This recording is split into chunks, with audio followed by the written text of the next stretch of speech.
this is currently the patient. Backstory, I put this bike in the trainer that I have, and this is different than my old bike. My old bike had just quick release skewers, and those are nice and easy, no threads, no nothing. So new disc brake, all disc brakes, or I think most disc brakes have through axles which screw in. So let me bring the other patients over here. I got my wheel off. I had to change a tire, but I don't think this actually happened when I changed the tube when I got a flat. I think what happened was that I was trying to fit this into the Smart Trainer, and the Smart Trainer it didn't fit in it. So I have this nice tap and die set from way back when I screwed up a bolt on my car. So this is mostly for automotive purposes. But the funny thing is, this set had everything except the set that I actually needed for this. So the actual size that I need, so the through axle here is this is a Canyon Endurance 8 disc. And the through axle for this is a 12 by 142 millimeter M12 by 1. So this is the M12 by 1 is the thread here and the pitch, I believe. So yeah, I have basically every single one except that one. So I have an M12 1.5 and an M12 1.75. So for some reason I don't have that. So I ordered this on Amazon on Saturday, and it got here today on Monday. So we have the M12 1 and also the threads here. So basically what I can do with this is, for this I can put this on here and then make sure that the threads on here are correct, or just, not correct, but threaded properly. So you're technically supposed to get a vise and then put this on here and then thread them on, thread it a little bit and then thread it back out, and then put some cutting oil on here as well. And same thing with this as well. This will go into this system here, so into the through axle here, and basically I thread this on using, I'm supposed to use the tools that came with the kit as well. So this will be like this, and basically I thread it on this way and then thread it a little bit this way and then keep threading it through, just to make the threads on this, make sure that they're all working properly.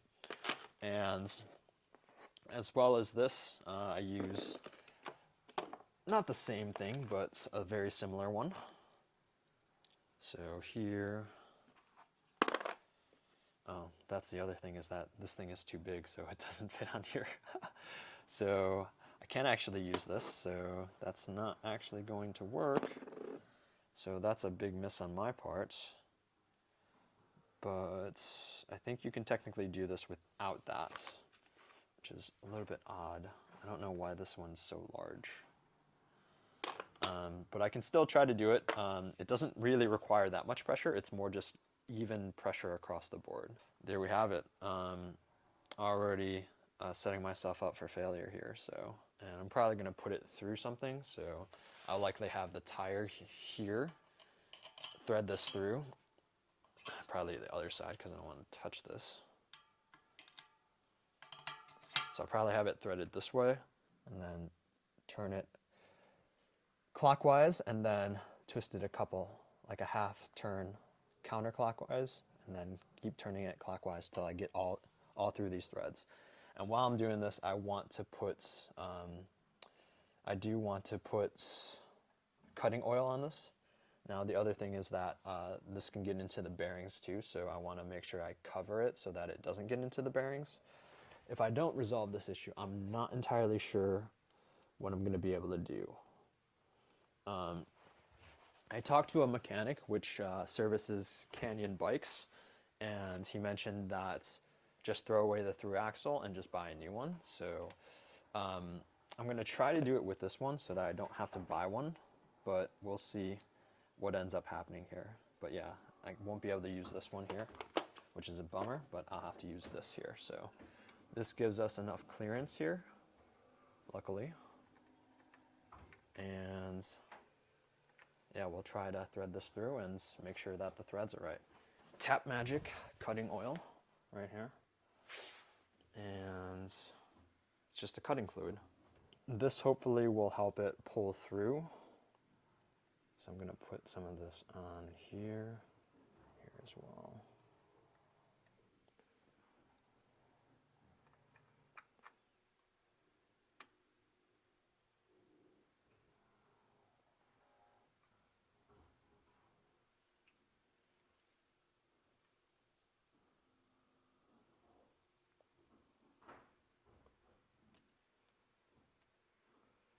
Keep pushing it through, try to keep it as even as possible.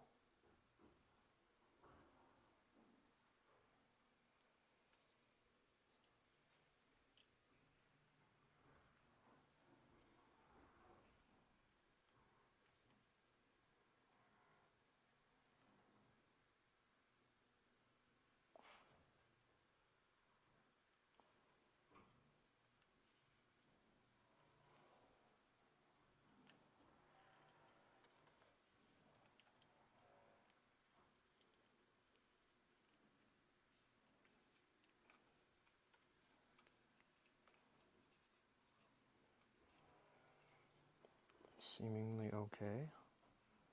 Now it's nice and easy. So I think we might be in the clear. It is going through, and it is through to the other side. Just want to make sure I go through on all threads here. So you can see on the other side here how we're looking. So you can see it's gotten some threads on there. Right here. So that's good. But let's try to continue the process here. Okay, so it looks like these threads are good. So you can see the metal that I grabbed here. So definitely did some work on that. So there's good news that we're doing some work on that, and that you want to be careful with your hands here, because this stuff can poke real clean through it. Nice piece of aluminum here. Don't want that in your fingers. All right, so like you can see here, got this pretty clean now. All right, I'm trying to keep this as straight as possible. Okay. I want to twist it counterclockwise to get it steady on there. And I'll hold it from the back side and I'll start twisting. Oh, jeez. That was not a good start.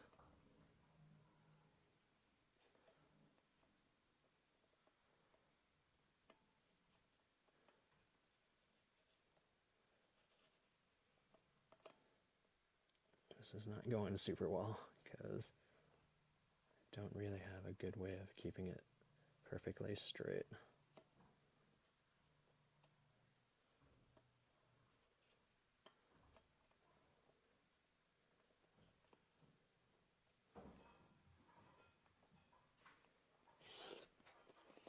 It is not perfectly straight to any degree right now.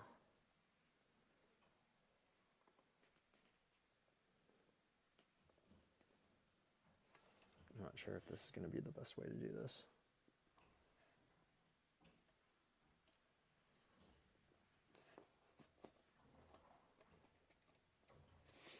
Well, worst comes to worst, I can buy a new through axle. That's not really at the moment what I'm too worried about, but this process might be a failed attempt here. I might just have to pull this out here and see what I can do.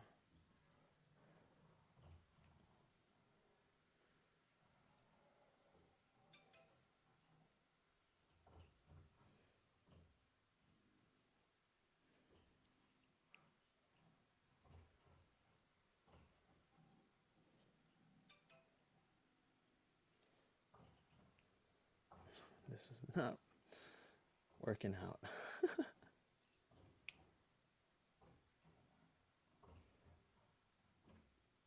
This would have been better to do with a vise on it. Yeah, look at that. This is not even close to being straight, so.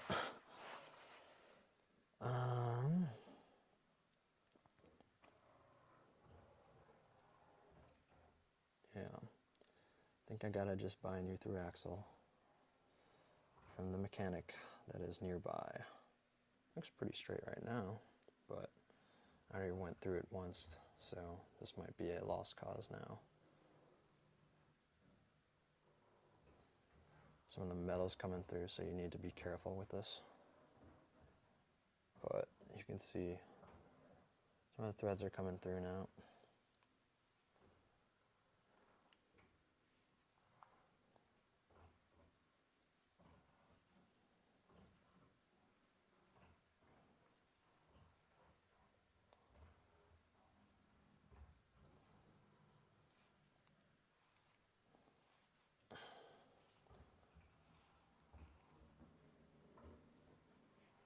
Really could use that really could use that tool that would fit this right about now. Let's try to continue twisting it.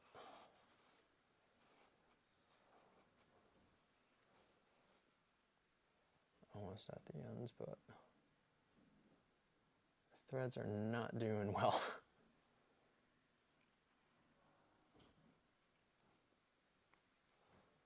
And I think I'm just twisting it more. I'm not getting further down, so I clearly need some extra leverage and probably don't need that much cutting oil anymore. So I might get a rubber glove or something like that to try to tighten this up. I also could put some more cutting oil on it, but it's definitely doing a job here. You can see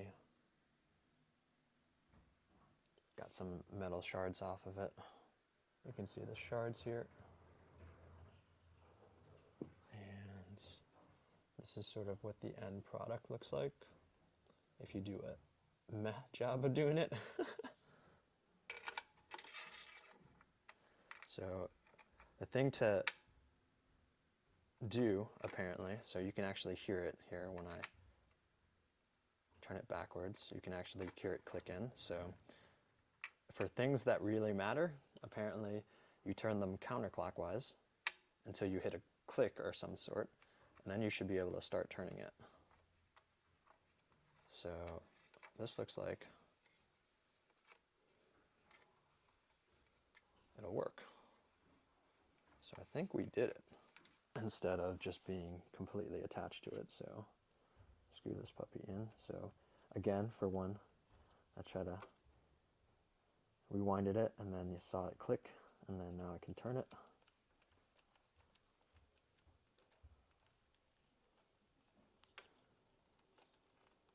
Doesn't need to be too tight, I don't think. Wheel on.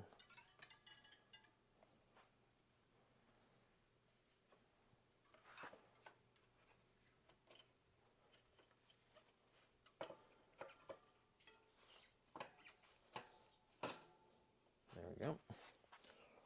And then we're gonna try this same thing. I'm gonna spin it counterclockwise until it threads on. Then bam. There we go. Aha! Huzzah! Come on! What I did was here, pushed it through, so it's in the other side. So what I'm doing here is turning it clockwise. You hear that click, right? So right there. So then I can start turning it in. So apparently this works with like basically every bolt that you screw in. So you just turn it clockwise until it clicks in, and then it should be good. So yeah, oh man, I'm so happy. I was so upset about this before. Like, you just don't realize. That's how you can quickly fix it with a not having to rebuild your frame. So yeah, feel free to leave a question in the comments or let me know if you have any thoughts. But until then, We'll see you in the next video. Thank you for watching.